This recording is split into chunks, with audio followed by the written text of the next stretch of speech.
Welcome again to the conclusion of this three-part series on the destruction of a republic.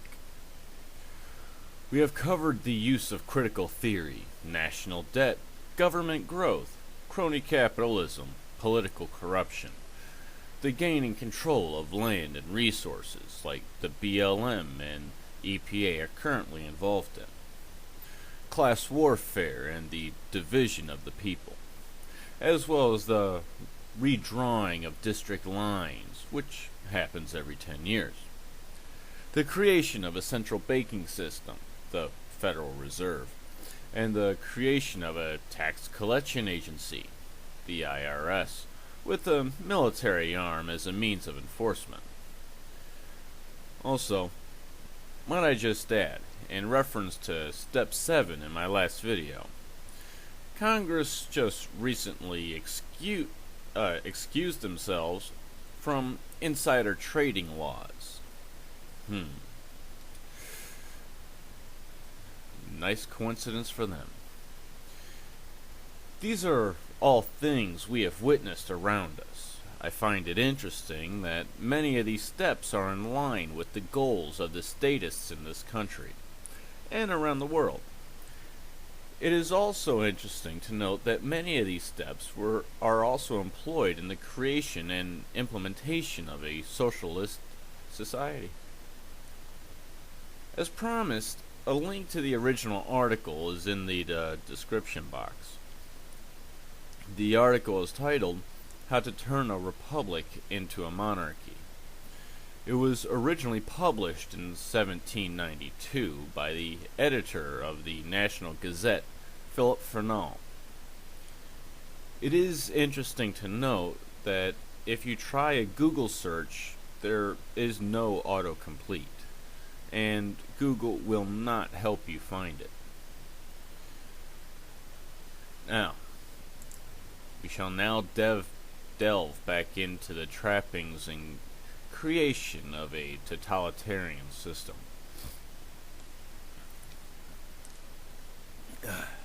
Step 11. As soon as sufficient progress in the intended change shall have been made, and the public duly prepared according to the rules already laid down, it will be proper to venture on another and bolder step towards a removal of the constitutional landmarks. Here the aid of former encroachments and all other precedents and paving way maneuvers will be called in, of course. But in order to render the success more certain, it will be of special moment to give the most plausible and popular name that can be found to the power that is to be usurped.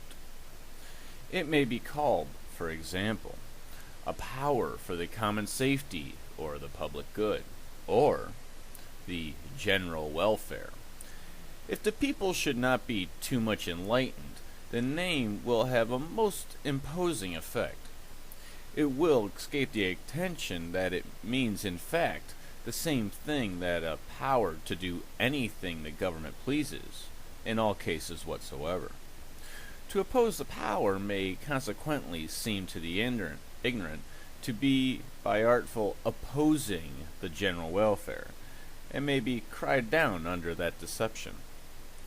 As the people, however, may not run so readily into the snare as might be wished, it will be prudent to bait it well with some specious popular interest, such as the encouragement of manufacturers or even agriculture. Take due care not to mention any unpopular object to which the power is equally applicable, such as religion, and etc. By this contrivance, particular classes of people may possibly be taken in who will be a valuable reinforcement. With respect to the patronage of agriculture, it is not indeed much to be expected from it. It will be too quickly seen through by the owners and tillers of the soil that a tax that to tax them with one hand and pay back a part only with the other is a losing game on their side. From the power over manufacturers, more is to be hoped. It will not be so easily perceived that the premium bestowed may not be equal to the circuitous tax on consumption which pays it. There are particular reasons, too, for pushing the experiment on this class of citizens. 1. As they live in towns, they can act together. It is of vast consequence to gain them over to the interest of monarchy. 2. If the power over them be once established, the government can grant favors or monopolies as it pleases. It can raise or depress this or that place as it pleases. In a word, by creating a dependence in so numerous and important class of citizens, it will increase its own independence of every class and be more free to pursue the grand object in contemplation. 3. The expense of this operation will not in the end cost the government a shilling. For the moment any branch of manufacture has been brought to a state of tolerable maturity, the exciseman will be ready with his constable and search warrant to demand a reimbursement, as much more as can be squeezed out of the article. All this is to be remembered. Suppose that the manufacturers will be weak enough to be cheated, in some respects, out of their own interests, and wicked enough, in others, to betray those of their fellow citizens, a supposition that, if known, would totally mar the experiment. Great care, therefore, must be taken to prevent it from leaking out. Yeah, the flow of the sentence structure is a little difficult. Ugh. Alright. Let's see what I can do with this. Alright.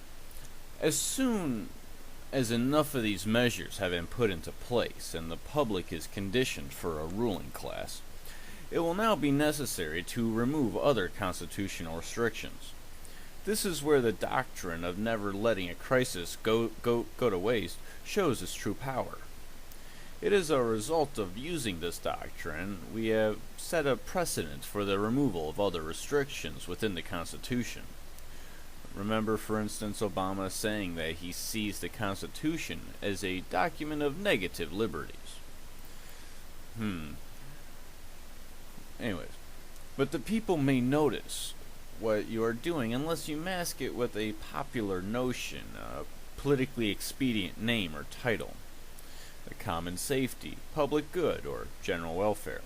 As long as the public is uneducated, the name will have the desire to support. The public will ignore the fact that they are giving the government total power over them, and any opposition to the general welfare will be attacked with the full power of the masses. Some people will not be tricked by such methods, so we must sweeten the deal with political favors or subsidies, while being careful not to mention that the same power that is able to bestow such favors is also able to oppress at will. Using this tool, you will be able to gain control over huge sections of the population who will also be fully beholden to you. In regards to the intelligent, they will notice that what you are talking about you're talking about taking with one hand and giving with the other. They will notice that they are the ultimate losers in this game, so do not expect them to be fully compliant in your endeavor. The people in the manufacturing industry may be more receptive, though. As a result of regulations and local taxes, it'll be easier to hide this circular tax on the people that pays the tax. There are also a number of reasons to incorporate this class of people to your cause. 1. Since they live in a enclosed environment, it is of great importance to gain their support for a ruling class. 2. Once you have established control over this group of people, grant them favors like localized monopolies, like public utilities, which are controlled and run by public unions. By making the public dependent on such an institution, you will increase your own influence and be able to more effectively pursue the completion of gaining total control over the people. 3. This process will not cost the controlling parties a single dollar. Since the manufacturing body is run by those that are politically connected, it is therefore important that the manufacturers are too hindered by regulation and taxation to have the will to fight back. Also, they will just pass the cost onto the public, so that has no other option but to use their services. And once again, great care must be taken to keep the public from learning of this. Ew. Okay. 12. The expediency of seizing every occasion of external danger for augmenting and perpetuating the standing military force is too obvious to escape. So important is this matter that for any loss or disaster whatever attending the national arms, there will be ample consolation and compensation in the opportunity for enlarging the establishment. A military defeat will become a political victory, and the loss of a little vulgar blood contribute to ennoble that which flows in the veins of our future dukes and marquises.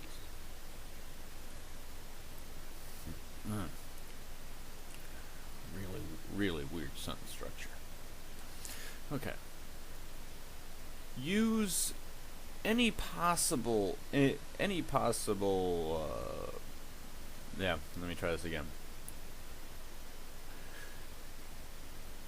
Use any possible excuse to expand the government's ability to employ force and coercion. Do not let a single disaster or perceived crisis slip by without using it to expand your power base and to grow the government machine. A military feat will be an excuse to increase military power and to consolidate control by a ruling body. Let the deaths of the men and women be used to empower those who will control the masses. Kinda sounds like Bush. Okay. Does that remind anybody of the Patriot Act? Might just be me. 13. The same prudence will improve the opportunity afforded by an increase of military expenditures for perpetuating the taxes required for them. It is the inconsistency and absurdity of establishing a perpetual tax for a temporary service should produce any difficulty in the business. Rule 10 must be resorted to. Throw in as many extraneous motives as will make up a majority, and the thing is affected in an instant. What was before evil will become good as easily as black could be made white by the simple magical operation. Man, the way this guy writes it just sounds kind of pompous, but that's how they talked.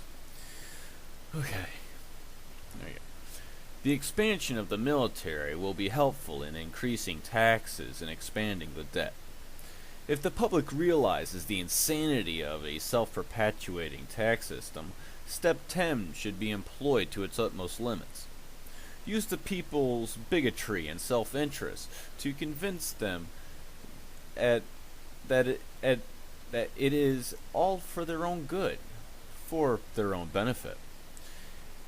In this way, you will be able to control their perception of all things. Once again, it really does sound like Bush. 14.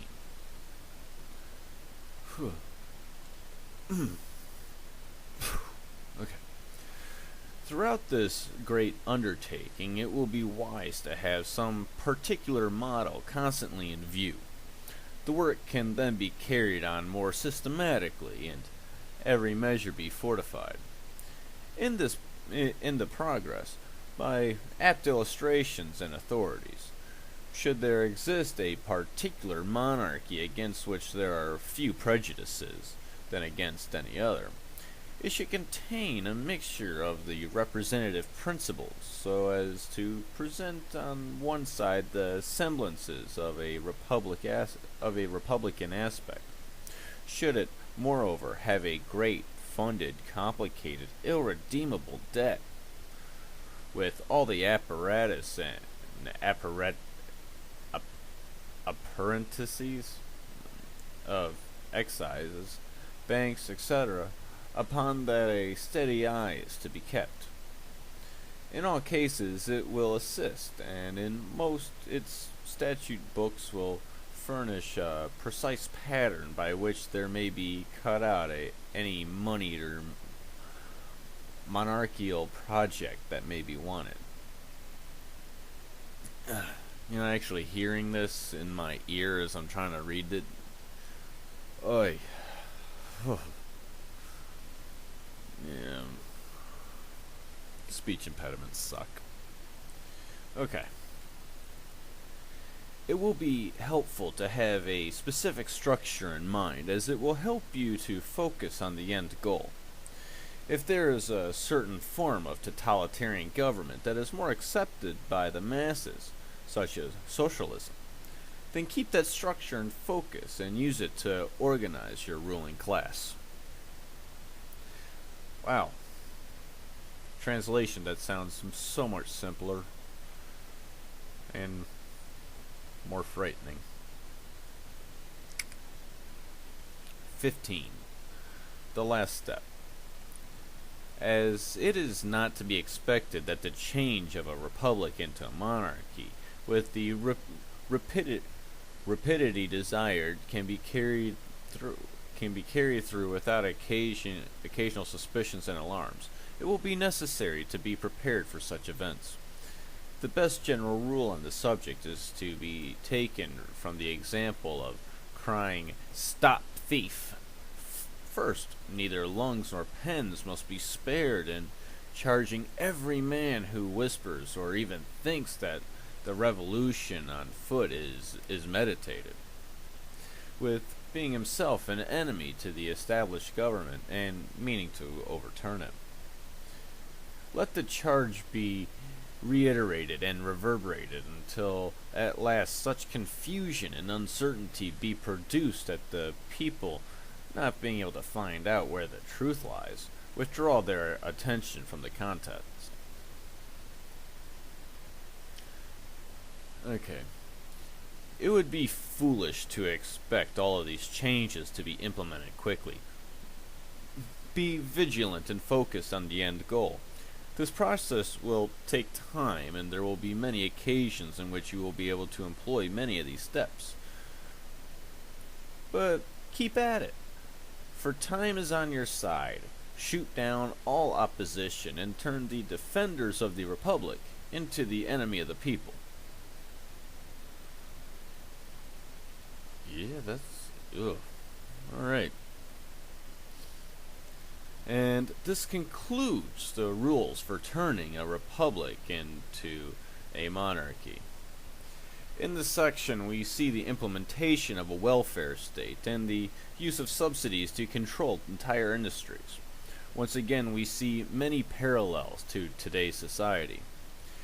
This series should display as to how far we have fallen from a true republic, from true freedom, and into the realms of the political elite and of a system of social classes. We see the implementation of a self-perpetuating tax system and the expansion of governmental powers. We see the implementation of class warfare to keep people at odds with each other and to use the force of the mob. We see the ignorance is also key in stripping people of their rights. This, I think, is perhaps the greatest warning and tool we have. This warning has by chance survived the centuries to give us a glimpse of the fears of those who established this nation. And as we read this warning, we begin to see they were right to fear it. I thank you for joining me on this descent into the dark realms of the political elite. And maybe, just maybe, as a result, we can begin to crawl our way out of this pit of despair. In another video, I'm going to examine another document, one that is much closer to our own time, and I promise you, you will see parallels between that document and this cry from the past. Also, it'll most likely be much, much shorter and a whole lot less tedious. I apologize that this has come off as a lecture, but I am literally reading off of the text itself and attempting to translate it as best I can.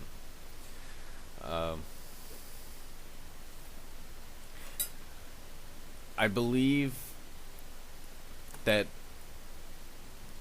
this is one of the key factors in my view of government at this time. To be honest, I first came across this document when I was in my early teens, just by chance. And I found a copy, once again, just by chance, online. And since then, I've read it a couple times since then, and I understand it essentially in the language it was written in. But as I was reading it, I was translating it in my head and trying to get other people to actually read it and understand it was a little difficult, and that is the reason for these videos. Because I believe that the information in this is important, and I believe that it is necessary that people hear this, that this isn't just a modern issue. These have been fears since the founding of this nation. And once again, I thank you, and I wish you well. Have a pleasant day, evening, night, whatever.